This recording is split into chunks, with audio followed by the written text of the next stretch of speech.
Jadi dulu itu Zulaikha itu kembang desa, teman-teman. Yang paling cantik sedesa itu deh. Teman-teman sekalian, ini dia nih kembang desanya. Satu waktu, dan yang melamar dia banyak sekali. Orang-orang semuanya ingin menikah sama Zulaikha sebagai kembang desa. Satu waktu Zulaikha bermimpi, dalam mimpinya itu dia melihat seorang yang cakep banget. Tampan rupawan. Terus dibilang dalam mimpi itu loh suami kamu. Dia adalah Al-Aziz. Al-Aziz itu bendahara negara. Menteri keuangan semacam itu.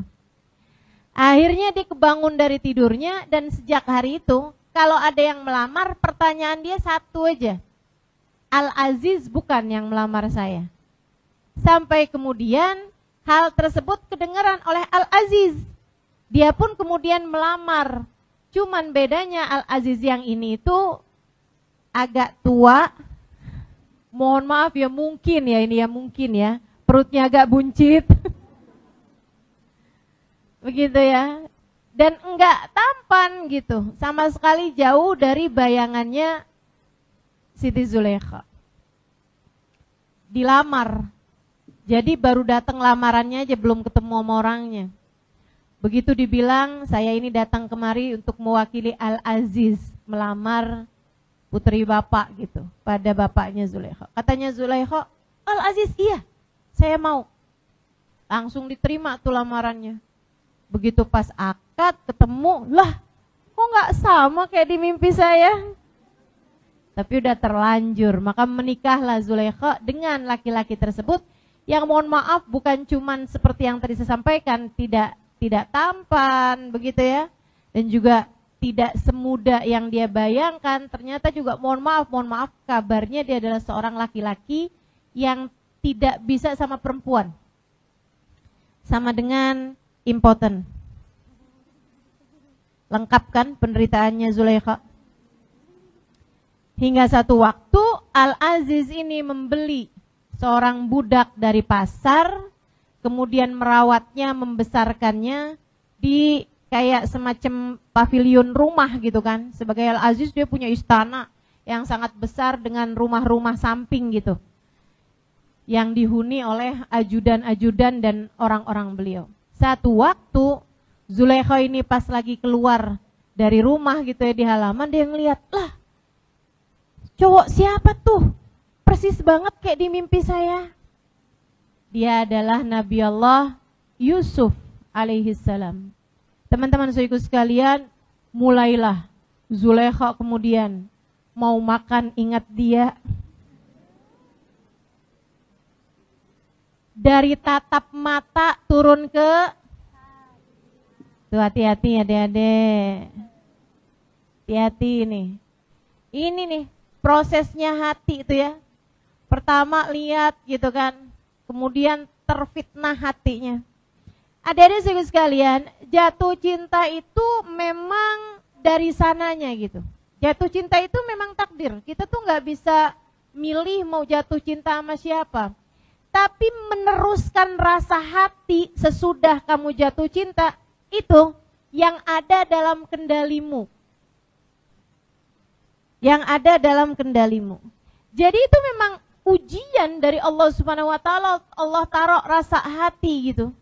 Saudaraku sekalian yang saya muliakan, cuman masalahnya apakah sesudah jatuh cinta itu kamu deketin dia, minta nomor teleponnya gitu ya, ngajakin ketemuan, kemudian chat-chatan, kemudian teleponan, kemudian jalan berduaan, kemudian pegang tangan, kemudian saling senderan.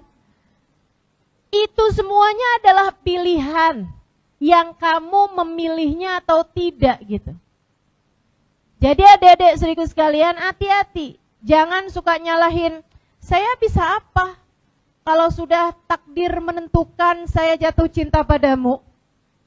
Saya bisa apa terhadap rasa hati saya? Ya kamu bisa.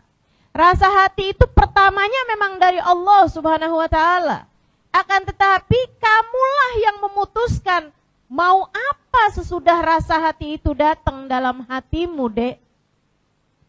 Jangan nyalahin, ya habisnya udah takdir gimana ya, saya tuh gak bisa membohongi hati saya, ya ampun. Saya terperangkap dalam rasa yang tidak mampu saya kendalikan. Adik-adik saudaraku sekalian yang saya muliakan, nih Sayyidah Zulaikha ini memilih memutuskan sesuatu yang salah terhadap Nabi Allah Yusuf alaihissalam. Padahal memang Nabi Yusuf tuh ujung-ujungnya akan ditakdir Allah Subhanahu wa taala sebagai suaminya Zulaikha gitu. Cuman masalahnya, nih Sayyidah Zulaikha tidak mampu mengendalikan perasaannya. Beliau sendiri yang salah gitu. Makanya Allah Subhanahu wa taala ketika menceritakan tentang nafsu, Allah Subhanahu wa taala menceritakannya dalam surat Yusuf, teman-teman saudara sekalian.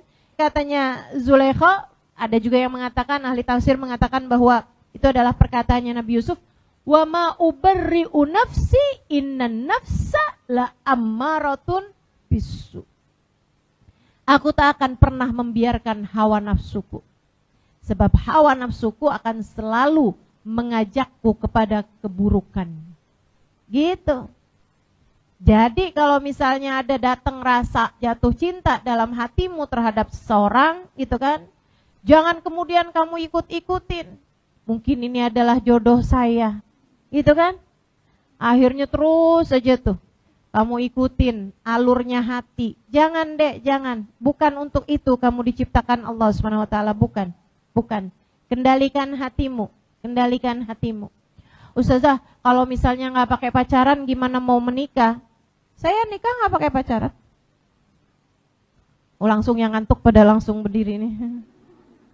Gimana ceritanya Ustazah? Gimana ceritanya gitu?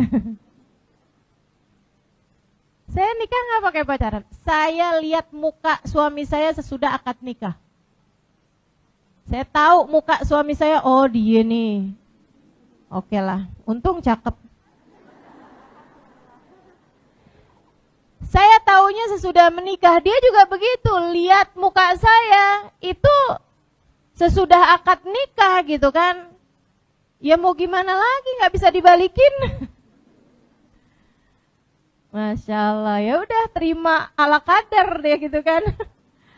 Teman-teman saya ikut sekalian yang saya muliakan, jadi gak perlu tuh, kamu gak perlu berpacaran untuk bisa menikah.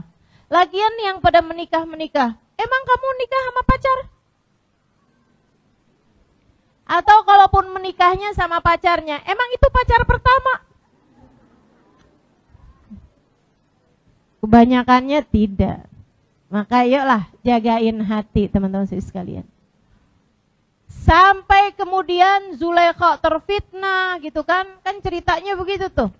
Mulai tuh sering disuruh-suruh datang ke rumahnya Zulaikha, disuruh bawa ini, disuruh bawa itu, disuruh bersihin ini, bersihin itu. Dan Yusuf sebagai budak gitu ya, harus taat kepada tuannya gitu. Sampai kemudian satu waktu di saat suaminya sedang pergi gitu, dia minta Yusuf masuk dalam kamarnya. Begitu ada di dalam kamarnya, dia tutup semua pintu. Yusufnya nanya gitu, mau apa tuan gitu kan. Wah, saya mau sama kamu. Waduh. Dan itu teman-teman sekalian, seperti yang tadi saya sampaikan ya, Zulaikha itu perempuan yang sangat cantik. Dan Nabi Yusuf juga laki-laki yang sangat normal untuk suka sama perempuan yang cantik. Tapi apakah rasa itu kemudian dibiarkan? Sudah takdir kita untuk saling mencintai, wahai Yusuf. Iya, wahai Zulaikha. Enggak gitu. Enggak gitu ceritanya, teman-teman. Kamu adalah seorang laki-laki yang pernah hadir dalam mimpiku. Begitu juga dengan dirimu, wahai Zulaikha. Enggak gitu, saudaraku sekalian yang saya muliakan. Tidak pernah dibenarkan percintaan yang tidak halal dalam Islam. Dan cinta itu tidak pernah cukup sebagai alasanmu berbuat dosa. Camkan ucapan saya, adik-adik. Ini nasihat saya kepadamu. Cinta tidak pernah cukup sebagai alasanmu untuk berbuat dosa. Gak ada ceritanya. Habisnya cinta gimana dong? Saya nggak bisa mengendalikan rasa hati saya. Seharian saja saya nggak teleponan sama dia, hati saya berantakan gitu. Teman-teman saudaraku sekalian yang saya muliakan, jangan biarkan. Ustazah, bagaimana dengan mencintai dalam diam? Nih sering banget nih pertanyaan kayak begini nih. Saya cinta gitu, saya tapi nggak pernah ngungkapin apa-apa Ustazah, saya diem-diem aja gitu. Cuman dia saya panggil dalam setiap doa saya di akhir malam.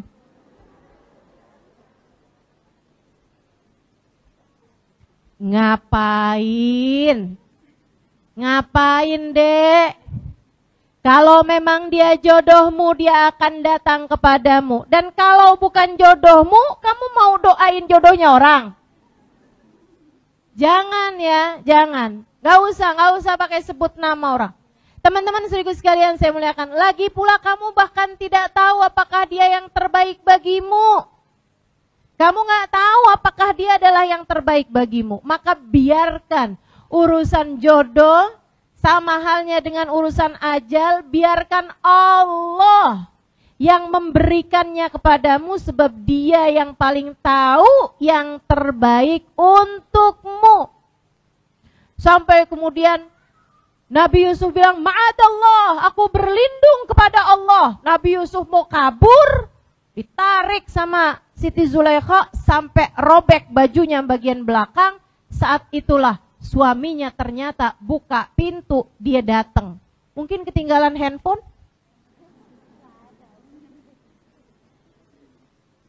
Begitu masuk, wah Zulaikha nih. Liatin ya adik-adik, cinta karena nafsu. Zulaikha langsung ngomong kayak begini nih. Apa hukuman buat seorang laki-laki arada bi ahlika su, yang hendak berbuat keburukan kepada istrimu? Jadi kayak dia nih mau melecehkan aku gitu. Nah ini cewek biasanya emang kalau udah malu kayak begitu tuh. Udah malu suka kayak gitu tuh. Gitu ya, apa istilahnya tuh, bermain seolah dia adalah korbannya gitu. Padahal dia pelakunya kan. Nabi Yusuf bingung aja. Akhirnya kemudian katanya Nabi Yusuf, dia yang membawa saya kemari. Sebenarnya suaminya lebih percaya kepada Nabi Yusuf daripada kepada istrinya. Ya kan memang yang paling tahu kita biasanya orang paling dekat sama kita ya kan. Jadi udah paham gitu. Kemudian diputuskan begini begitu hingga akhirnya teman-teman saudaraku sekalian, Nabi Yusuf kemudian berada dalam penjara ya, karena doanya juga. Nabi Yusuf ngerasa, ini kayaknya jadi orang ganteng nih susah banget ya. Ternyata jadi orang ganteng dari zaman dulu sampai sekarang susah ini ya. Jadi Nabi Yusuf lebih memilih untuk dipenjara. Beliau pun dipenjara selama berpuluh-puluh tahun. Hingga akhirnya kemudian sekeluar beliau dari penjara, teman-teman saudara sekalian, itu juga keluarnya karena memang orang udah tahu bahwa ternyata Nabi Yusuf adalah orang yang bertakwa pada Allah Subhanahu wa taala, dan dia mentakwil mimpinya seorang raja hingga seterusnya ya. Dari kisah ini yang mau saya ceritakan akhirnya, dan itu saat beliau keluar dari penjara itu, Zulaikha tuh sudah jadi seorang perempuan beriman, memantaskan diri untuk seorang laki-laki soleh. Nah ini nih, kalau saya ditanya, Ustazah apa yang harus saya lakukan sambil menunggu jodoh? Jadilah kamu seorang perempuan beriman yang memantaskan diri untuk seorang laki-laki yang soleh. Sebab at-thayyibat lit-thayyibin. Hanya perempuan-perempuan baik-baik untuk laki-laki yang baik-baik juga. Dan hanya perempuan yang jelek juga, buruk akhlaknya, buruk ibadahnya, buruk perangainya, untuk laki-laki yang buruk juga. Jadi ibu-ibu, teman-teman, adik-adik, saudaraku sekalian saya muliakan, berusahalah untuk bisa meraih kesolehan kamu sebagai seorang perempuan, hingga nanti Allah Subhanahu wa taala, buat adik-adik ya, hingga nanti Allah Subhanahu wa taala jadikan suamimu juga seorang laki-laki yang soleh. Dan buat ibu-ibu juga, jangan selalu aja nyalahin suami mulu. Ya gimana Ustazah, saya jadi perempuan soleha, imam saya aja kayak begitu. Imam saya nih, suami saya Ustazah, dia juga sholatnya terlambat, dia juga kalau bangun subuh kesiangan. Ya saya akhirnya juga jadi kayak begitu gitu. Teman-teman sekalian, nggak gitu. Kamu berubah menuju kepada kebaikan, yang di sekelilingmu pun juga akan berubah menuju kepada kebaikan-kebaikan juga. Yang tadi saya mau sampaikan, Nabi Yusuf akhirnya menikah sama Siti Zulaikha sesudah Siti Zulaikha-nya telah meraih cinta, bukan lagi cinta manusia, akan tetapi cintanya Allah Subhanahu wa ta'ala. Sehingga sekalian, Siti Zulaikha menjadi seorang perempuan yang bertakwa. Kenikmatannya ada pada zikirnya kepada Allah Subhanahu wa ta'ala. Kenikmatannya adalah saat lisannya menyebut-nyebut nama Allah Subhanahu wa ta'ala. Hatinya terjaga, ia persembahkan hanya untuk Allah Subhanahu wa ta'ala. Ia telah meraih derajat tinggi dari meraih cintanya Allah Subhanahu wa ta'ala. Satu hari Nabi Yusuf datang ke rumah, sudah beliau adalah suami dari Zulaikha ya, dan beliau juga menjadi seorang Al-Aziz, seorang bendahara negara, persis seperti yang dimimpikan oleh Zulaikha di masa mudanya gitu, di masa belianya. Dia panggil-panggil Zulaikha, Zulaikha, sayang, Zulaikha. Sehingga sekalian, ternyata Zulaikhanya nggak dengar karena sedang asyik dengan urusannya sama Allah. Dia sedang zikir, sedang nikmat sekali. Sampai Nabi Yusuf buka pintu mendapati istrinya sedang di atas sejadah. Serius sekalian, saya melakukan sedang beribadah pada Allah Subhanahu wa ta'ala. Dia kemudian bilang, wahai Zulaikha, saya dari tadi memanggilmu. Kata Zulaikha, maafkan saya Yusuf, saya tidak mendengarmu. Saya dari tadi sedang berzikir, wahai Yusuf, maafkan saya tidak mendengarmu. Teman-teman saya sekalian, Nabi Yusuf kemudian bilang, dulu aja, kamu tuh, kalau ngelihat saya nggak berkedip. Kemudian Zulaikha mengatakan, kuntu uhibbu Yusuf. Dulu aku mencintai Yusuf. Akan tetapi sesudah aku kenal Tuhannya Yusuf, aku tak lagi memerlukan Yusuf.